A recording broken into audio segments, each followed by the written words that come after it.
Welcome to Dice and Mind, a podcast hosted by Brad Brown and Jason Kaufman to explore the intersection of life, games, science, music, philosophy, and creativity through interviews with leading creatives. All are welcome in this space.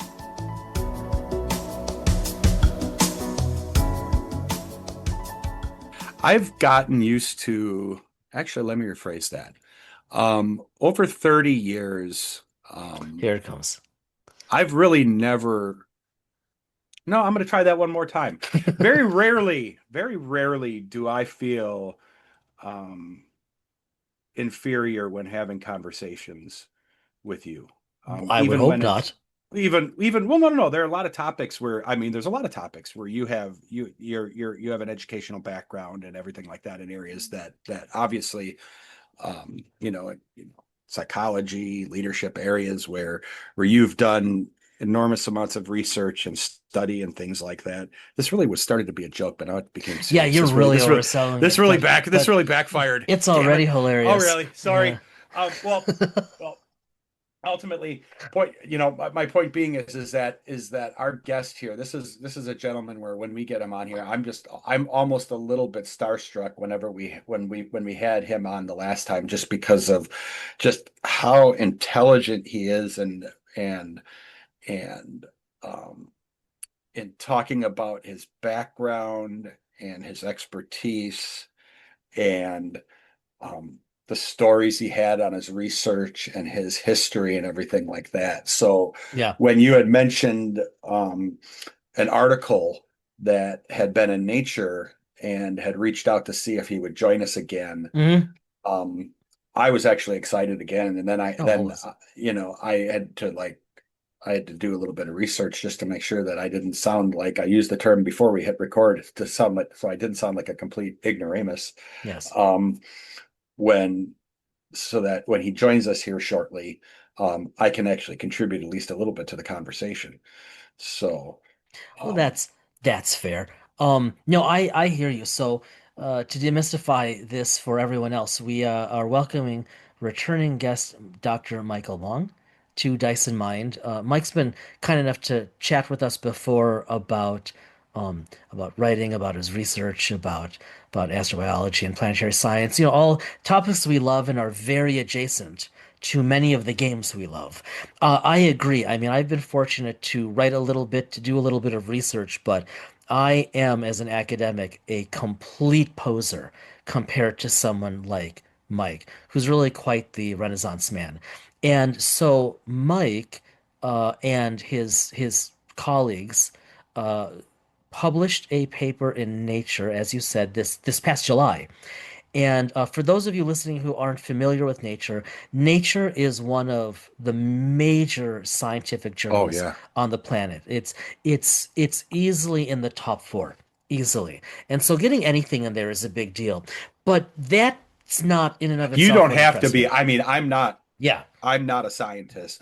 yeah. I live in a different world, and I know that nature's a big Right. kahuna. But a lot of Yeah, people don't. But a lot yeah, of people, yeah. I mean, you're knowledgeable. A lot of people would have no way of knowing that. But we want to make the point that this was in Nature. Now, Nature as a journal, that in and of itself does not impress me. What impresses me is that Mike and his team published an article titled How to Chart a Moral Future for Space Exploration. And I thought, okay, that's so wonderfully adjacent to many of the games we love to think about playing and As I to look at my shelf of Traveler, right. Yeah, or shelves of Traveler. Traveler, Star Trek, Star Wars, what else?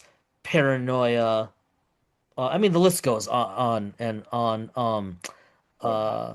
Uh, yeah, modern age. I mean, it's a long list, people. But this is so interesting, and because it's so that article was so relevant to some of my own scholarship, I thought, okay, this would be fun to talk about with Mike, but it would be really neat through the lens of science fiction, because Mike is wonderfully steeped in sci-fi. Through the lens of science fiction and how that is adjacent to role-playing games, sci-fi role-playing games, even and especially, right, RPGs is lit. It would be Yes. neat to talk about this with him. Now, the article is behind a firewall or a paywall, I should say, with Nature, because that's just how they roll. But if you can get your hands on it, it's worth reading. It's really quite erudite. It's very philosophically sound, but it's neat. It's really cool, I think, that in 2025, when so many problems have beset the world, especially the United States, that there are people publishing really neat ideas, putting ethics and forethought first, not just about what should we do here now at home, but okay, as humanity inevitably moves out into the solar system and beyond, how do we want to do it? I just like the fact that people are still thinking about a moral future, especially these days. I Yes, hate, and without getting into politics, let's just leave it at that. But maybe we'll do um, better with the next planet. yeah, yeah, yes, um, yeah, I said that a little too. Enthusiastically, Yeah, like, yes, yes, yeah. yes. Mm. But yeah, I think it's been a while. I can't remember I can't remember, and I don't have it up when we had Mike on the last time, but or when you visited Mike's podcast. I know you were on his, Well, I mean, you we and had we had Mike not so long ago. Um, I mean, that's the funny thing. So, he's been on well, we've had okay, so we had Mike on, and then we played a rerun of our talk with him, and that was just this past July. But last time we okay, actually had him on, right, was a couple years ago, actually, right. right, And I've been on his podcast once before, and that was a lot of fun. But no, but so it's bringing him back, and bringing him back for this kind of reason. This is pretty neat to see thinking like this. You don't have to be a scientist, you don't have to be a scholar, you don't have to have any interest in research. I don't know why you wouldn't, but you don't have to appreciate this is relevant to a lot of the games we play, a lot of the um, things that many of us who are involved with RPGs directly or indirectly talk about and think about. And so to see it like percolate into circles where maybe this can affect policy, maybe this can affect the future, that's really neat. yeah, absolutely, it does.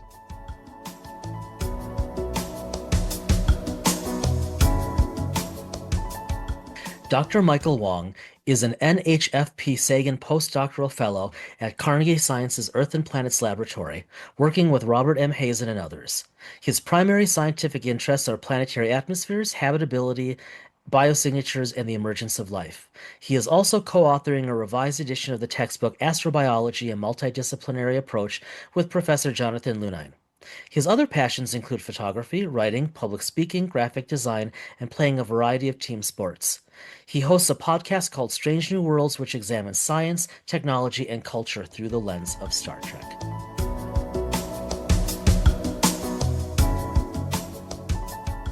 All right, well, Mike, thanks so much for coming back. We know why we want to talk to you, but how you doing? I'm so good. I'm really pleased to be back on the podcast. It's good to see you again, Jason and Brad. Yeah. No, thank you. So Yes, good to see you. So, it's been way too long. We should have had you on earlier, so we apologize for that. yeah, thanks for being our most recent rerun as well. Oh, Yes. sure. Yeah, of course. We went back through and we just didn't have that was what early midsummer, Brad. Yep. We were both busy. I was traveling, and it was like, okay, so what can we run in a pinch that we really enjoyed and that had a lot of listeners? And it was like, oh, we know. Hmm. So Mike, I keep seeing you on PBS, which I gotta say, wow. Hmm. I gotta say, I'm really impressed. Like you keep popping up in all of these pop and public science venues.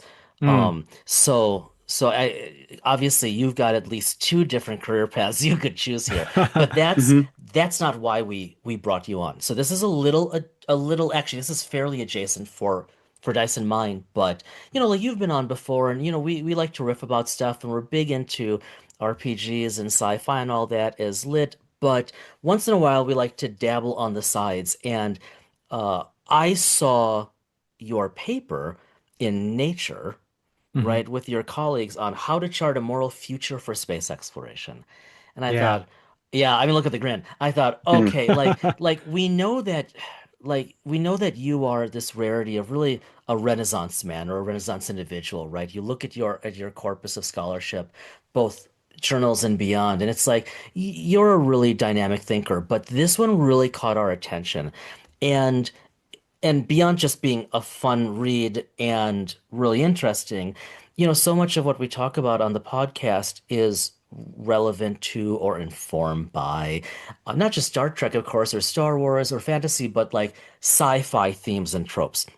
And so seeing what I think is easily one of the first papers out there arguing for ethics in space exploration, right? A very, I mean, it's a quick paper, not a quick read. It's a short paper, but it's quite comprehensive in terms of the scope you all went after.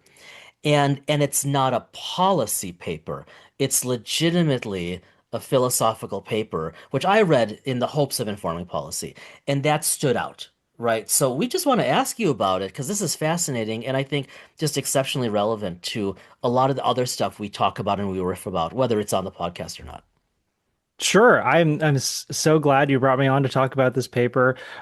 First of all, I just want to say thank you for, all your kind words. The only reason why I pop up on PBS every once in a while is because I work with Bob Hazen, who Oh, has had a long career of both doing cutting edge science and also being an incredible science communicator. And he was on the board of PBS Nova for many years and is oh, that's cool. really Yeah. steeped in that community. And I'm so lucky to be his colleague and to get tapped on the shoulder every once in a while to appear on a documentary. And there will be more of that coming out. So stay Great. tuned. Excellent. And then with this philosophical paper about the ethical treatment of outer space phenomena, it once again is really just a credit to the amazing colleagues that I have. This time in particular, Chelsea Haramia, Emily LaFleche, and Julia DeMarinis, we all sort of coalesced at a conference I was wondering.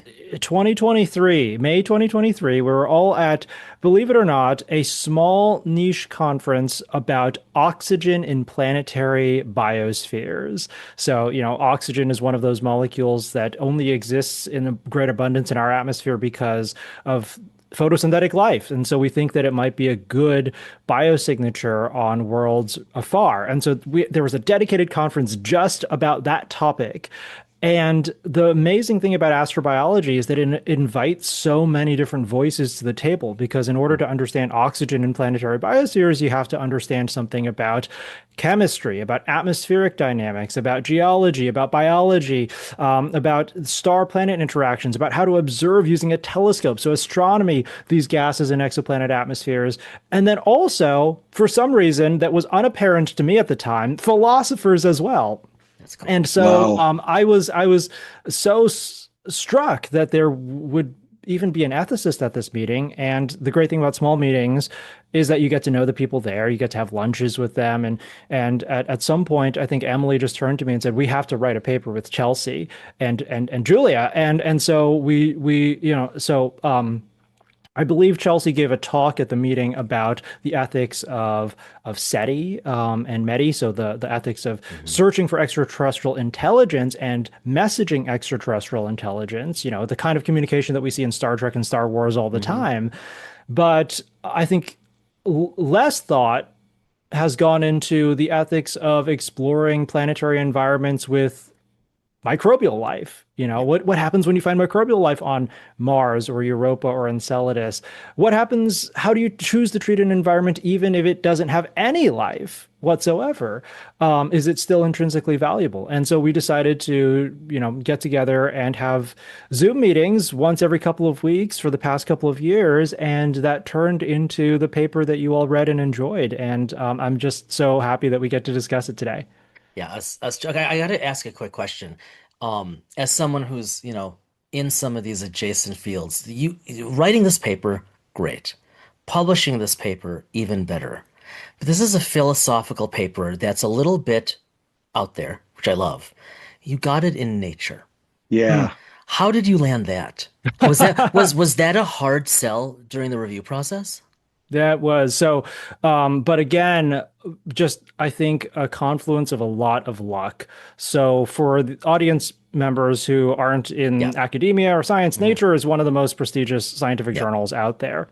And it just so happened that a former like lab mate of ours here at Carnegie, instead of going into, continuing along being a scientist, chose a career in editing for a Oh, nature cool. journal. Yeah. And so through her, I got plugged into sort of the nature community and was invited to give a talk to a bunch of nature editors. So Yep. these are talks that they invite because they want to get sort of like what they want to know what the most exciting research is in a particular field. And so Neat. I was lucky enough to be tapped on the shoulder to just give a talk about what I think is the most exciting in terms of astrobiology. And of course, at the end of the talk, I spoke about for 10 minutes about a paper that we at that time were still drafting Smart. about astrobiology ethics. And I thought that this is one of the key frontiers in terms of thinking about how we approach space exploration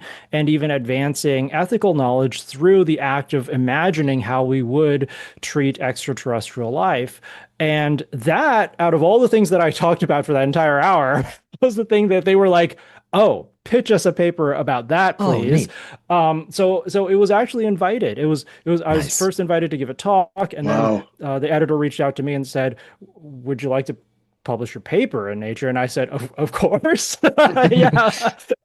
So that's how that came to pass. That's really cool. Thanks for sharing that openly. I think, Mhm. yeah, like you said, a lot, I mean, most of our listeners, well, we're assuming here, but most of our listeners, they're not familiar with the joys of the peer review process. Um, but that said, I think it's always helpful to, well, Brad, you would call it how the sausage is made, but I Mhm. think it's always helpful to hear about that back end of the processes of any of our successes because it demystifies this and it matters. That's cool.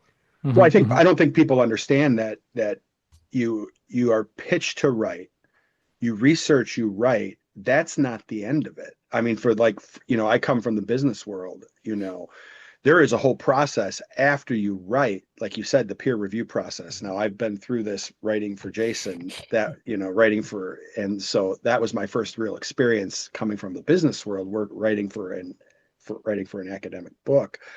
Um, you know, that is a whole nother step to the process that is a tough piece. And for those who haven't done it before, um, this is, like I said, Jason says, I use the term in the business world, how the sausage is made. That is a lot of effort. And to get it into nature, I don't think people are necessarily going to realize that amount of effort that it takes to do that. And even for someone who is very, very adjacent, I know what nature is in terms of, I mean, that's like the kind of like the Harvard Business Review of the science Yeah. world. Yeah. So um, it's very impressive to do that. If you don't mind, I'm gonna ask a very remedial question just for the folks that don't necessarily understand that, and I apologize for it. But from a peer review perspective, when you're doing something in Nature, when you're publishing something for Nature, what was the peer review process like for that? Good question. So this was a Nature comment article. So it Yeah. was in sort of the front matter of the physical journal. And so for those articles, because they're not really a scientific study, with like data that needs to be presented and then argued, the interpretation needs to be argued for, it wasn't peer reviewed by other scientists. It went through an editorial process with the Hmm. editors of Nature. That makes And so sense. they had a lot of comments about, the way to present these arguments, and did we did went through several different drafts, and our group has been discussing a lot of different principles of astrobiology ethics, and the paper that we initially submitted after we were invited to put something into Nature was quite a bit different in topic, actually, than what eventually Mm. came out. Because for one of these commentary articles, what they said was it should be there to provoke further discussion. Yeah, So you want excellent. to put out a bold idea and Mhm. you want to defend that idea, but you want to just leave it out there for everybody to sort of discuss and continue that discussion.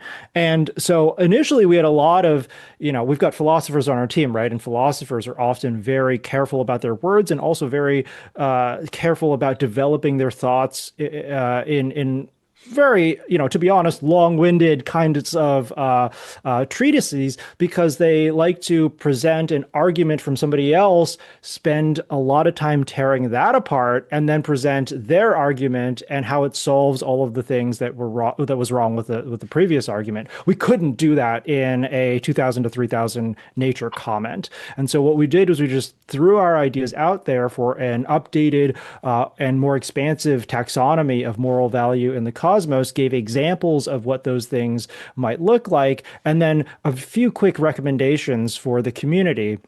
Like, that scientists and philosophers should work together more, and it should be encouraged within academic disciplines to have that kind of interdisciplinary collaboration, and that space agencies especially should embed more Mhm. philosophical and ethical thought into their practices.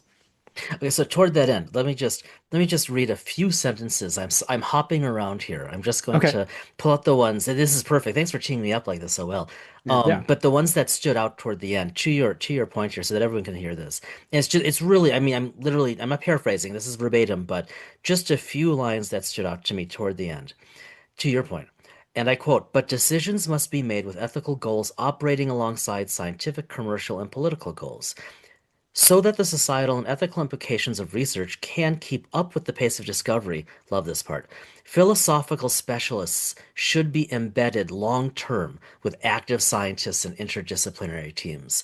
And then the closing, which I love, working together across the sciences and the humanities. We hope to pave the way to a future full of not just discovery, but also prosperity based on sound moral principles, which is so lovely, Mike. And, for those not versed in environmental ethics or environmental policy or commercial space law and all that, like especially that last closing sentence, what do you embed there? What do you hint at there? There's a lot there, and it is provocative, and hopefully it will generate a lot of discussion. Yeah, yeah. So I think with that last sentence, I want, because we're speaking mostly to a scientific readership Yeah. here, right? We're Mhm. publishing in Nature, so scientists are going to read this. Scientists obviously have their goals and the things that they value: scientific discovery, making new breakthroughs, learning more about the universe. Other people in space exploration, especially on the commercial and the political side, have different goals. They want to, I don't know, make money or get famous or land on Mars and build some kind of settlement Right. or advance national interests, things like that. Yep. And with this article, especially toward the end, what we wanted to say is, in addition to all of those things that we worry about when we decide how to act in outer space, we should also choose to promote ethical values as well. And scientists, politicians, and commercial enterprises may not, without a little bit of nudging, choose to prioritize ethical values in addition to scientific value, national prestige, commercial output, etc. And so that's the kind of thing that we want to highlight here with this, is that if we don't pay attention to scholarly research and invite the voices from the humanities, from philosophy, from ethics, then we're almost certain to fail in terms of promoting and choosing to optimize for ethical value in concert with all of these other things that we want to glean from outer space exploration. Can I ask just again, I'm the super adjacent guy of the three of us here. Um, in terms of this type of discussion, um, and Jason knows this, I'm big into ethics and compassion and empathy, and interjecting that into areas like in the business world where it without commentary is severely lacking. Um, you know, did you talked about this a little bit, but is this topic something that is this paper something that really has kind of been kind of a trailblazer in terms of a discussion topic, has this really been something that hasn't really been fully discussed before or really at the forefront of discussion, in terms of space travel and everything? Do you feel like you've kind of like opened a door? And I'm not trying to make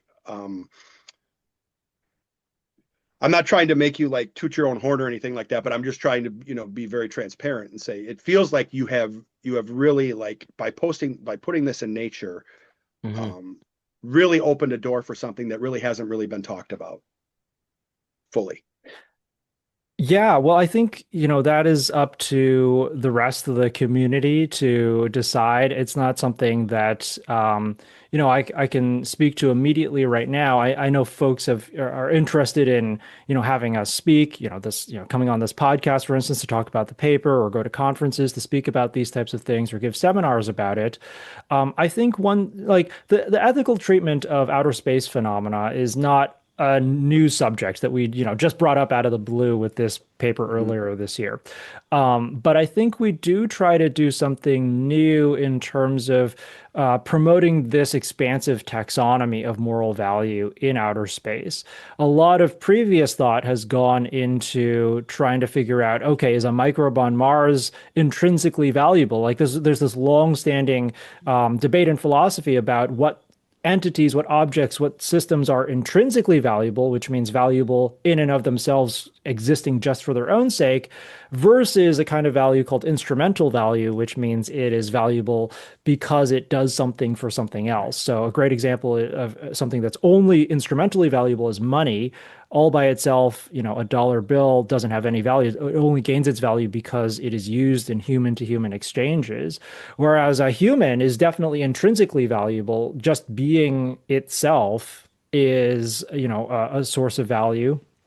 And so we see this sort of like dichotomy between things with intrinsic value and things that don't have intrinsic value in like a lot of classic thought, and so people have debated, oh, where should we draw the line between things with intrinsic value and things without?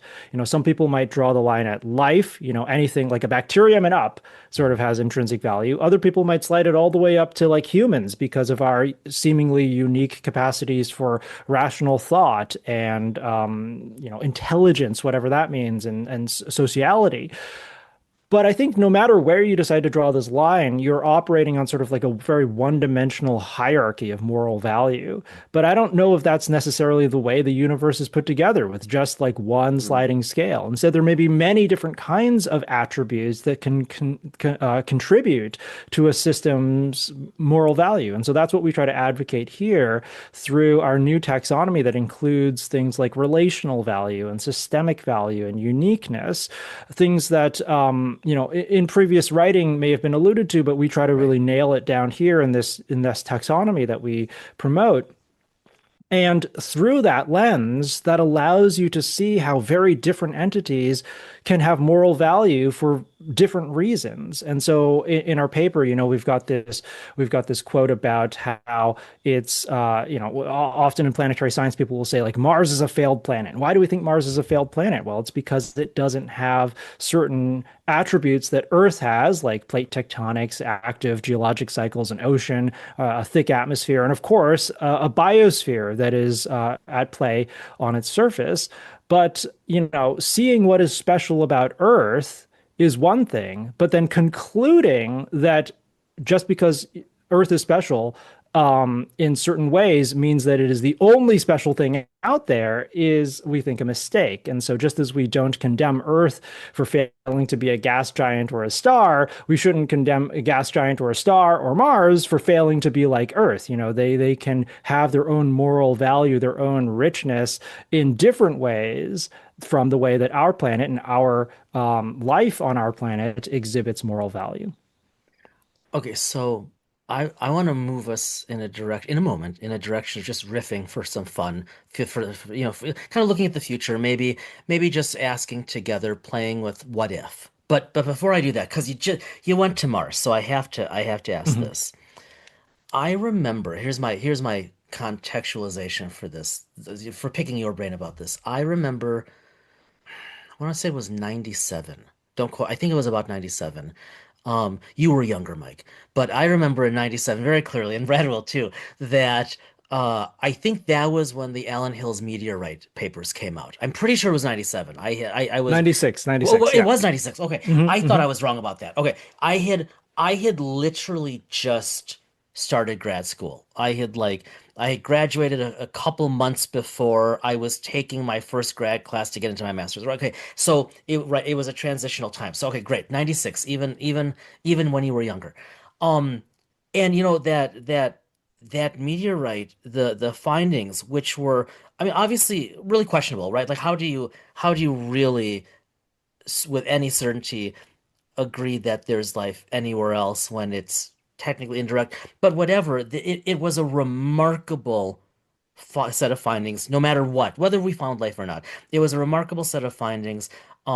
President Clinton at the time spoke about it from the Rose Garden, and I remember driving around Milwaukee. Brad, this will date us, Brad, but I remember driving around Milwaukee, listening to this on Wisconsin Public Radio as I was like heading to class. Like, my God, like I don't want to get my hopes up. Okay. And most of the evidence in, a couple decades of hindsight, oh my God, in a few decades of hindsight suggests, wow, suggests that, okay, that could have been it. It probably wasn't, but it could have been. Who knows? But as we're recording, and especially since we're doing this backwards, so this episode is going to drop tomorrow anyways. So as we're recording, um, another paper just came out. I haven't read it yet. Maybe you have, maybe you haven't. Um, with a lot stronger evidence that there might have been ancient, we should say, microbial life on Mars, or something that obviously everyone's been wondering about. Um, as a psychologist, I can have thoughts, just as a generalist scientist, if you will. You just happen to be an astrobiologist, right? So I'm just curious, before we kind of riff about the future and maybe where this stuff will go, I'm curious if we can get your hot take, if you will. And I'm not asking you like to put this down on paper, like, oh, see, we're gonna come back in 5 years and tell you you were right or wrong. But like, what's your sense right now from the evidence? Do you have one? Yeah, so that's such a good question. Wow. Hmm. We're closing in on 30 years since Right. the Allen Hills meteorite discovery, Absolutely. Yeah. with the possible forms of microbial life on Mars. And just to touch on that before getting to the more Yeah, please. recent stuff. Yeah, I remember like my mom showing me Yeah, you're not that helping, but discovery keep going. in the Yeah. newspaper. Yeah, I was like, oh my God.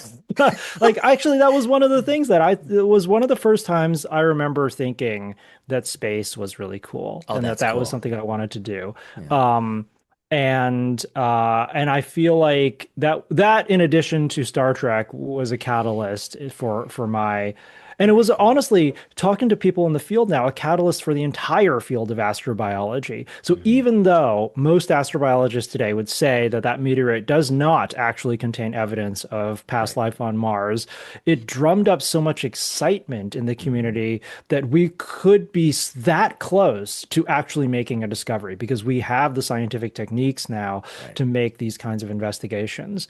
And so that kicked off, a whole line of Mars research that we sent the Mars exploration rovers Spirit and Opportunity in the early 2000s, and followed by Curiosity, which landed on Mars in 2012, a robotic geologist to try to Mhm. identify whether or not Mars was actually habitable for life.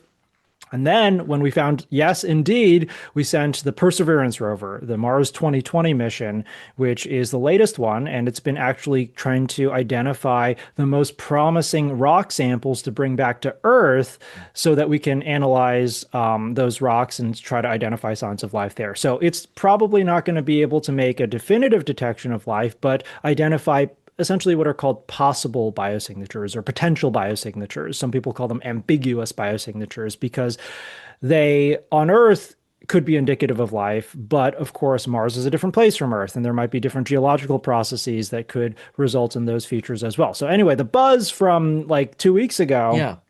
was that the Perseverance rover, whose mission again is to look for the most interesting and promising rocks to bring back to Earth for searching for signs of life. Identified one such promising outcrop, and in summary, they found organic matter, so carbon-rich matter, and life as we know it is carbon-based.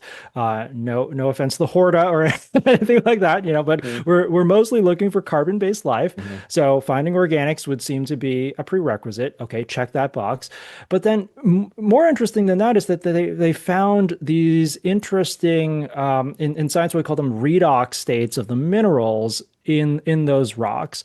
And so one thing that life is known to do, and probably all life in the universe will do, is influence its environment by essentially shuttling electrons around. All life, especially life that lives like microbial life that lives within rocks, make a living, they're shuttling electrons between different minerals in those rocks. And so they change the mineralogy in a certain predictable way. And it looks like in this rock formation, life could have been responsible for the kinds of patterns in these redox states and these minerals. And so that's what makes it so exciting. Is it a slam dunk for life? No, but it makes us really want to bring that sample back.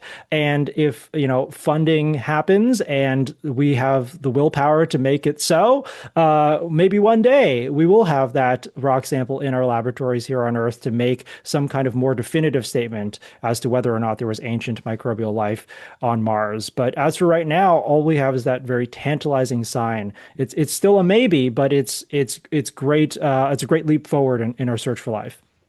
Excellent. Thanks for that. Okay, so with that, then let's just riff for a few minutes, if you don't mind. Let's go, maybe leave the science a bit, talk a little more about sci-fi. Have some fun with that, because we know Okay. you are hardcore about all of that. So, and I can say, I'll just preface by saying I'm not yet, not currently funded by any federal grants, so I might be able to say a few things without fear of repercussion in 2025. So put that out there. Um, we can look at, like, let's look over the next century of space exploration, of space, robotic, crewed, etc., of maybe moving into the solar system. Okay. But we start here at home, like in the States in I should 2025. preface Yeah. there's a new game coming Oh, out. there's Yeah, yeah, that's fair. there's a But there's a new game coming out, a new I, RPG coming out that is about spreading out oh amongst the yeah, solar system. And are you familiar? Have you been following any of the news or the upcoming Kickstarter for Mongoose's Pioneer RPG? No, sorry, yeah, I No, no, haven't. it's we heard about it uh from Matthew Sprange, their CEO, when we talked with him last when we and this was a couple of years ago, or close to it, about a or year a ago. year ago, I'm sorry. So I've been This like has been talk on his mind. it's I been get on we my have to mind for a preface year. Michael's. Um That's why it's coming but up if you because Google it, there's a Kickstarter coming out. It sounds absolutely fascinating. Its lead writer is an astronomer. Like, they're getting serious about this. But I would be asking this regardless, because this is like where my mind is. And I've been thinking about this a lot lately. So, Mars sample return. We have all of those amazing samples cached on the surface. And honestly, at this point, no real plan, actual plan to bring them back. I mean, we know how, like, it's probably going to be done, but we don't, and we know that it's not going to be done anytime soon, right? Like, that timeline has slipped, to put it nicely. Artemis, which I'm still really excited about, right? In Artemis 2, we know there aren't going to be Americans on the lunar surface at least until Artemis 3. Hopefully, Artemis 3 continues. Meanwhile, like, the whole Chang'e mission design out of China, like, they are trailblazing like crazy. Like in right in a handful of years, they've basically gone from never been there to now almost catching up with us short of crude. Like, it's amazing what China's doing, right? And having their station in orbit right now and constantly crewed, like the landscape, that's a terrible word to use, but the landscape and whatever is shifting.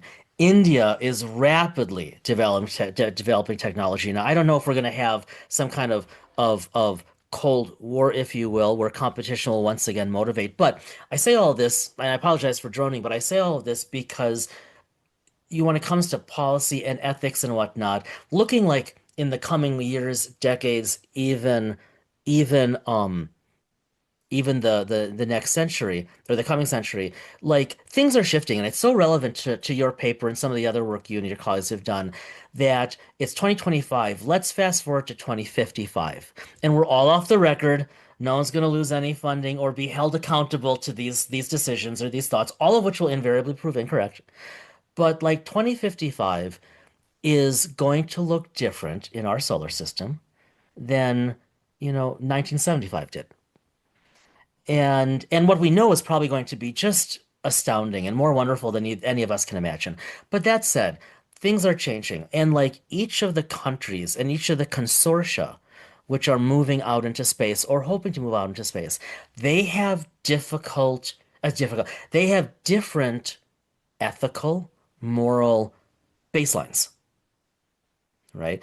They have different goals in terms of expansion, in terms of institute resource utilization, all of that. So putting on your just playing sci-fi cap, Mike, like, what are your thoughts? What are your excitements? What are your concerns? Like when you look decades and decades out, what like really gets you thinking about what's all of this going to, I know that's a big cloud, but like what's this going to look like? Like what stands out to you? I have my things, but what stands out to you? Like looking decades and decades and decades into the future. Wow, Jason. I what a question. I Wahaha. mean, I let me just preface this by saying that I don't even know how to look 5 years into the future. I'm writing There. these faculty applications right now. I'm a postdoc, right? So I'm being asked to essentially map out my Yeah. my future years and decades as a scientist, Yeah. and I have such a hard time doing that. Why? Because It's when I impossible. look 5 years in the other direction, 5 years ago, could I Yep. have predicted any of the projects that I'm working on right now, including astrobiology ethics? No, absolutely Mhm. not. These things happen so spontaneously and unpredictably, and making predictions about the future is something that I am very much still a novice at. But I'll try to answer your question Yeah, not the best way I predictions, can. just like Yeah. thoughts, quandaries, things like that. Well, I think, again, one of the things that we are very concerned with is the rising trend of commercial space enterprises. Now, don't get me wrong. Entities like SpaceX are extraordinarily good at what they do in terms of building rocketry that reliably and reusably, sustainably get us into space, and our access to outer space environments has never been better. But one thing that I see right now that is concerning to me is a lack of realization that NASA and SpaceX are very different entities. And it's not like, some people might be wondering, well, we have SpaceX now. Why do our taxpayer dollars have to go to continue to fund this aging space agency called NASA? And, SpaceX, like I said, is really good at doing the thing that it does, but isn't really the reason that we choose to go to space right now. They can build rockets, but the reason why traditionally that we've gone to space over the past many decades is for knowledge making, for curiosity, for satisfying that itch as an exploratory species and understanding better our place in the universe. That's what NASA does. NASA builds scientific instrumentation, space probes to explore everywhere from the sulfuric acid clouds of Venus to the distant, dwarf planet Pluto, and unveil these incredible new environments that help us reflect on our own place in the cosmos. And so what I see in terms of, to use the word, landscape shifting right now is prioritizing these commercial gains over the scientific exploration, or not even realizing that, scientific exploration is something that we're really good at, and in the future, if that continues to go, then we're going to see space essentially as a playground for a very small subset of humanity Yeah. that whose outputs don't necessarily raise the sense of awe and wonder and community and togetherness, and even perhaps some kind of spiritual Yeah. feelings about who we are. And I would rather not see us go to Mars just to build, hotels for the uber rich, or to plant flags for nation states here on Earth, but really to just increase our sense of wonder as humanity. And that's sort of one of the driving forces, I think, behind the reason why we wrote the paper that we wrote.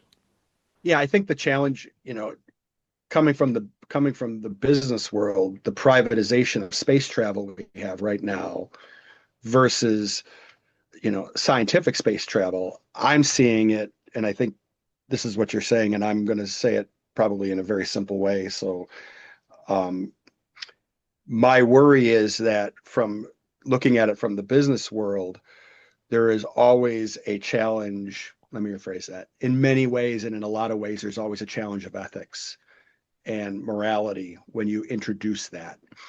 And my worry or concern is that that's going to permeate, and it already is starting to permeate. And how is that going to affect? And that's why I think your paper is so important, because it's that type of discussion is going to abut against, and it's going to come up against the moving train of of the business of space travel. And without, and again, without, you know, getting into like the individual space companies or anything like that, because we could go into we could pick those private companies and have a discussion about each one of them individually right now, and we could go for hours on it. But you know it's not always the science of space, the science that's driving, it's not the science that's driving them right now. um Yep. and that's a major concern. I think there can be a coexistence of that, and that's just not what's occurring. And I don't see that unless the topics that your paper has introduced continues. Um, and I hate to say it, in the business world, greed drives, money drives. Well, I mean, then there's You know, if it's a corporation, there's a responsibility legally to shareholders. yeah. Well, even if it's private, Yeah. even if it's Yeah. private, even if it's private, the greed drives, and it's a cycle, and ownership group or owner wants to make money. Mhm. So even if the shareholder is that person or a ownership group, and not a stockholder. So, um, when your paper came out, I thought this is going to be interesting, and I think it's a good discussion to have, especially as we see this privatization. And I hope we do not completely yield, to privatization, as much as I think capitalism is important. Um, we're on a very slippery slope right now. Joseph. Sorry, I ranted, and I didn't need to do that with you on No, here. it's good. Well, We all feel it. yeah, we feel it, and yeah, I completely acknowledge that, Brad. Now, Jason, you sent me a couple of papers that you had written a few years ago, and I had the pleasure of reading through them Wasting your time. Thank you. recently. Yeah. One thing I really love about you is how optimistic you are, how you're always putting a positive spin on everything. And so, in the paper that you titled Artemis and an environmentally sustainable future beyond Earth, you talk about how thinking about and trying to develop sustainable futures in space is an opportunity to just rethink how we interact with nature in general, and how people can try to learn to develop and maintain what you call empathy for nature. And I was hoping Mhm. that you could riff a little bit on that a little bit Well, more. How do you imagine us developing this greater sense of empathy for nature? I mean, that's very kind of you, Mike. We don't have you don't have to do that. We don't have to. I appreciate. I'll answer the question briefly, but that's very kind of. Thank you. We don't have to do that. We're here to talk to you and geek Oh, out with you. But sorry, my own podcast host has snuck in, and I'm no, starting to no, ask no, No, no, you no, the no, no, you're questions. good. we're going there next. Don't worry. We want you to Okay. pitch that hard. Because we love your podcast. No, I appreciate that. You just have to be optimistic. I mean, and I don't mean that. Like, I consider myself an optimist by default. Anyone who know, yeah, I'm getting the look from Brad. Anyone who knows me. No, I know you. Oh, I oh, know you actually, are. I was gonna say the reality is I'm probably not. I in reality, I am what you might call an optimistic realist. Like I had a colleague I had back in the day at a former institution, um our STEM dean. He was a really neat guy. And he would and then he went into consulting and he would tell people with this huge grin, which was legit.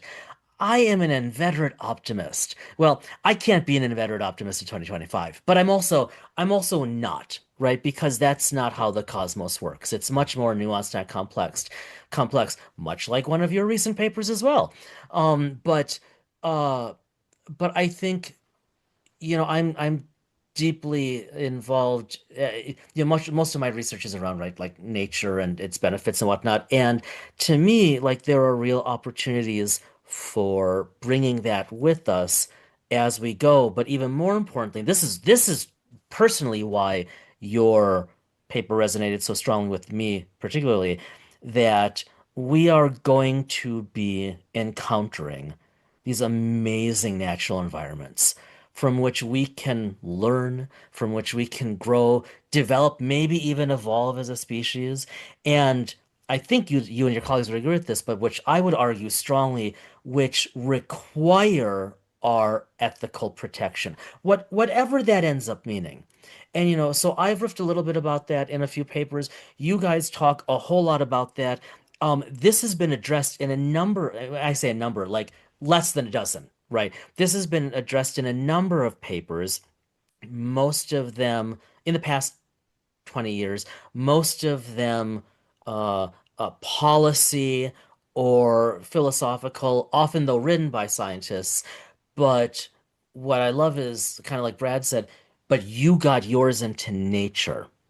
And so this is the first one. I don't mean that just as a pat on the back, that this is maybe the first time a paper in that arena is not niche. And that's Hmm. important. That's a big deal. I mean, we can talk more about my stuff offline. I will say though, I find this stuff so compelling. Brad knows this, and a little bit to her chagrin, my wife knows this. That I think increasingly I want to like even professionally go in toward like environmental slash space policy. Like like we'll see after my girls get out of college. There's a degree program I've got my eyes on. Okay, more importantly, you do happen to host a podcast, Uh-huh. which we love. It does not come out sufficiently frequently, but we still love it. You are a busy individual. But pitch it. Like a lot of our listeners undoubtedly are familiar with it, not just from you being on the podcast before, but tell us about your podcast and whatever you want them to know. Yeah, Strange New Worlds, a science and Star Trek podcast. Basically, this is something I started a number of years ago, just as Star Trek Discovery was coming out, and I was listening to a bunch of other Star Trek podcasts at the time, and people were talking about the characters and the story arcs and everything, including the costuming and the set design. But nobody was talking about the science. And so I decided one day to just try to fill that niche myself and talk about the science that we were seeing on screen, not just in Discovery, but across all the different Star Trek series. And it's really been a fun project of mine, just blossomed into talking to all sorts of different scientist nerds about the science of Star Trek, and even some of the folks who were on the other side of creating Star Trek, some of the actors who have portrayed science officers and writers and things like that. And it's been a blast. I do it when I have time in my spare time, so there's no regular release schedule, as you Yep. know. If you've been following, sometimes I can go a month where I put out 4 episodes. Sometimes there will be 2 months where I don't put out any episodes, and it just depends on how busy I am with my work. Because I don't want it to feel like work. I want it to just be, something that I enjoy doing when I have the space in my life to do it. And I gotta say, I think the next couple of episodes will be inspired by this great book that I happened to read called Second Star to the Right, Essays on Leadership in Star Trek. With which you're familiar. Yeah, so I wrote chapter 5, and I'm really, really, really proud of that. Good. Thank you, Jason, and also Oh, to your colleague Aaron Peterson yeah. for inviting me to It's a do pleasure. that. It was a challenge for me because I didn't know what I could contribute, but you believing in me helped me craft this story about my mentoring philosophy through the lens of Star Trek Lower Decks, which is like honestly my favorite Star Trek series. It's really fun. And then I'm reading through the other chapters now that the book has been published, and I'm thinking about how to spin those into Cool. some podcast episodes. So yeah, you Yeah. can look forward to that in the near future. Good. And also, for those who haven't yet been listening to your podcast, because they should be, I mean, it's obviously a science and Star Trek podcast, but like you said, I want to double down on this. It matters. There's a lot more than quote just science, right? That brings in a lot of us, but like you've been doing a lot in terms of science reporting, right? You've been partnering lately. Like you have, it's not just you, and it's not even always just interviews. There have been a lot of dialogues in Mhm. recent episodes. And I think, and I mean this in a really complimentary way, it's really, really accessible. Thank You you. guys are going after wonderfully complex things, typically that are coming out of the episodes, but then you're breaking them down in a very down to earth way, which like if you're a gamer, if you're a writer, whatever, like people can listen to your discussions.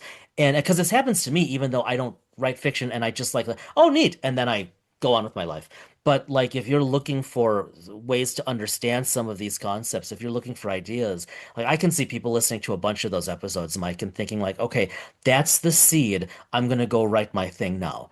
So it's very cool. Keep doing it. Wow, thank you so much. Yeah, that's far too kind, but I Yeah. really appreciate it. Yeah. All right. Yeah, Well, you okay, don't go. have to be, I was just gonna say, you don't have to be a scientist. No. You do not have to be a scientist Mm-mm. to listen to it. I'm not your traditional scientist, and I enjoy listening to it. It's, You're not so even a non-traditional scientist. yeah, and I didn't say, yeah, and I didn't say it at Holiday Inn No, Express last night. that's right. Very good. Yeah. Um, so yeah, it's definitely one that, put it on your playlist and listen to it, Oh, even if it has nothing to do with Second Star to the Right. because there's So always Star Trek. Mike, thanks so yeah, much for coming back. We always love talking, but it's really kind of you to come back. So pleased we could have this discussion and talk about your paper. Oh, thank you both for having me. This was a blast, and yeah, looking forward to the next time. You got it.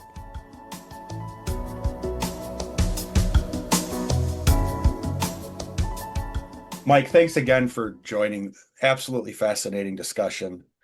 Um, and we say this all the time, but and I'm going to say it again. We cannot wait that long to have you back beyond reusing you Yeah, as our in some person, in person. an Right. actual real as an actual real guest. That's right. So Well, yeah. So you are a real guest. You are not a mannequin to us, yes, so or an AI as Jim thinks or I an was. AI. Well, I mean, I guess we wouldn't know for sure since it was Zoom, but we're assuming you were a very real person.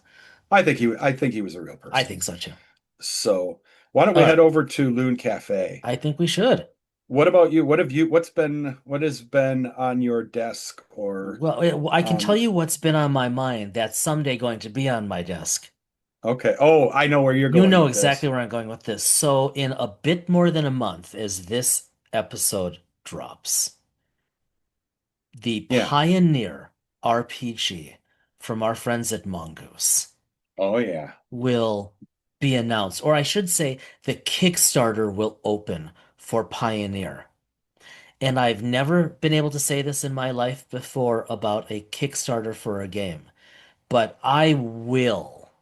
will get big time giggity. The giggity and the goo. Yeah, Yeah. I'm all over this. I ever since Matthew told us of it a year ago, I Almost last a year ago. almost a year ago. Uh, I am I am so looking forward to this. If you don't know, then you need to step out of your vacuum, start following Mongoose. But Pioneer is going to be as we understand it, very unlimited information. I don't have any inside knowledge. I read the posts on social media. I check the Discord every week. Um, but this will be a near future, so over the next century or so. So figure about a century from now, exploring and colonizing the solar system. There reportedly are no antagonists right? Instead of combat, combat is environmental survival. Yes. And this is going to take place, we think, across the solar system. So the Kickstarter opens on 10/30, or if you're in Europe, on 30/10. And uh, I cannot wait. This is occupying a significant part. I'll sound like Commander Data here. This is occupying a significant portion of my daily processing. Like, I don't know that there's a day that goes by when I don't think of it, or at least check the socials, just in case something else was posted. I would not be offended if they even wanted to just drop another tease. Um, but it looks like it was co-written by an astrophysicist. It Yes. just it I am so there, Brad. So that's what's been on my mind eventually to be on my desk. How about you? What's on your desk? Well, well, I have a new desk, Yeah, you do. because I moved, but not so much on my desk, but on new bookshelves, Yes. because I have been setting up my bookshelves, Yeah, they look good. and I have been looking, because we have a lot, we actually are going to be playing. It is scheduled, Eh, as you We just we will reminded be me. playing. It's scheduled. Yes, as you just reminded me, Yeah. it is scheduled. Um, Our first and probably only actual play episode. well, we did try this before, didn't we? We've talked about this before. Didn't we do some sort of live play or something I like don't this? think so. No? I might be repressing, but I don't think so. No, we did Expanse, but we didn't do it live. We just played, which was fun, but we didn't record that. No, no, we did not. We did not No, record that. but that was fun. That was fun. Um, I have I have been organizing my shelving Hmm. and my books, Yes. and realized, um yowza, got a lot of them. I did not appreciate, I'm using that word really specifically. I did Yeah. not appreciate the breadth magnitude. breadth Uh, and depth of my traveler collection. well, I was going to say just of your RPG library as a whole, but your Yeah. Traveler collection in and of itself is truly impressive, especially for a guy who doesn't play it. I got to tell you though, that stuff I have spent, A lot of money. multiple, well, yeah, well, this is probably why I'm here. But Yeah, moving on, probably. Moving on. um, but evenings here, Yeah. I have spent multiple evenings here, turned the TV off. Oh, yeah. Just in the past now week and a half, Yep. going through, Good for you. um the traveler material. Just again, I've done it once before, but going through it again and just reminding myself why I think that is just such a cool game. And they And keep publishing. There's I see the updates. There's so much coming out for Traveler. I am I don't know, obviously, you know what people who are traveler experts, longtime traveler Yeah. players, Yeah. call Mongoose Traveler Second Edition, which is Uh-huh. what the Uh, current edition is out. That's what right. they call it. Right. There are multiple editions that have run Right. before this, going Absolutely. back to Mark Miller's original Traveler, Yep. going back to 1977. I don't know those Mm-hmm. Mm-hmm. at all. Mm-hmm. Um, what I can say is I don't know where they are pulling so much creativity from Like new ideas.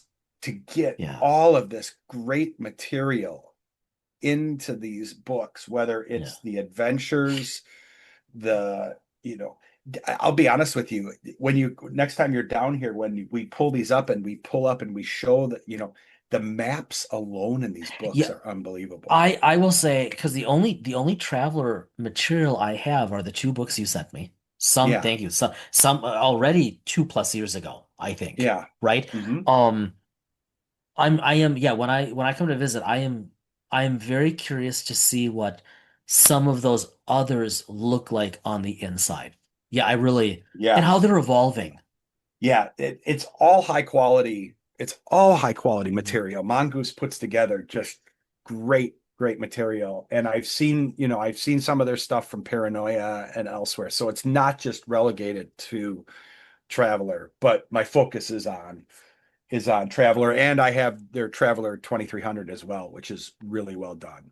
Oh, that's Also, interesting. We haven't talked about that at all. yeah, we haven't. There's just I just have a smaller little subset. There's not as much material out for that, Right. but Right. um, but just really good stuff. But it reminds me as I'm going through my shelves, Hmm. there's just really good games. I have to say, Free League with their material. I was looking at my Hmm. stuff for the One Ring, which is the Mm. non 5e, not the Lord of the Rings, which is the 5e game that Right. they Right. publish. The One Ring, which runs on its own dice mechanic. That's That's the one right. that I have. I don't have the Lord of We the haven't talked Rings. about that in a while. No.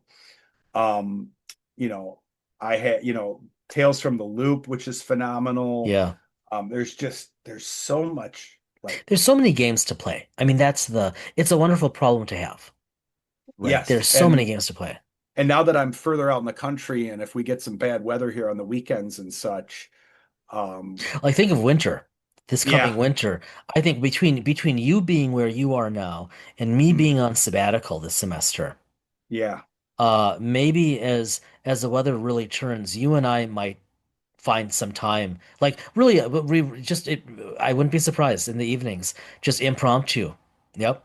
I wouldn't mind spinning up, even just saying, you know what? I mean, even I pulled together my Genesis stuff and put it together. So I Ah, have my Worlds of uh-huh. Android right there, Uh-huh.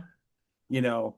So, and I did bring over, even though I don't have many others with me, I do have my Twilight Imperium board game here with me as well. Even There though we go. there's, I want to see that in action someday. yeah, that's an interesting, and I mean, we've talked about And that and millions we of still times. need to play Extronaut. Yes, I mean I've got that up on the shelf. So okay, well, yes, we're drifting, so we should probably start we to are. wrap it. But Yes. just a heads up for everybody.